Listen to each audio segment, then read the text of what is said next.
First of all, before we get into this, shout out to our graphics department. These just fantastic. That's a gift, right? That is a gift. Bravo. Okay. They are artistes. Can we submit them to an award of some sort? Artistes in our graphics department. Just fantastic.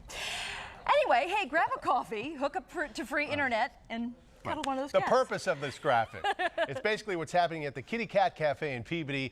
It is a new nonprofit that gives visitors time to hang out with friendly felines and hopefully finds those felines a permanent home. I've had 2 different cats sit on my lap, and it's been the best time of my life. I guess you could call that a perfect endorsement. Lauren Collins is visiting from Toronto and checked out the Kitty Cat Cafe in Peabody.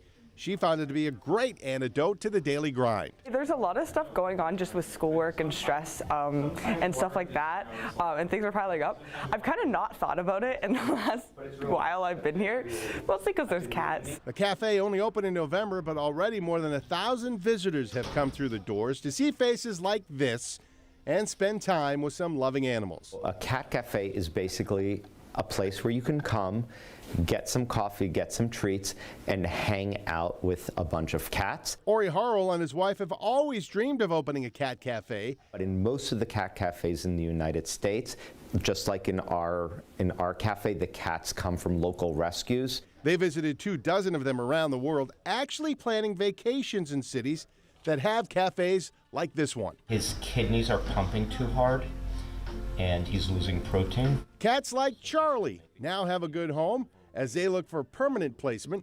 He had been abandoned on the streets of Lynn, and Ice is a real personality and runs a cafe like it's his. He's suspected of hiding some of our crew's gear during the shoot. Seeing their full personalities on display really enhances their chances of finding a home. You don't get that in a shelter, and they're just hungering for love too. Lord Purrington doesn't purr. He was found on the streets of Wakefield. Lars Kellogg Stedman came to visit from Belmont. He has 2 cats at home, but says a visit here is a fun outing. He thinks it will interest more people in adoption. Maybe they've, have not really bonded with an animal before, and they'll find a cat here that they really click with, that the personality seems to match, and they're like, oh, hey, this cat is really working out. Once you get that connection with them and they trust you, their love is unlimited. And so there's nothing more wonderful than taking a cat that might have had a hard life and is a little less trusting, building them a relationship, watching them become more resilient. By the way, that's one place where you would not say, get that cat out of here.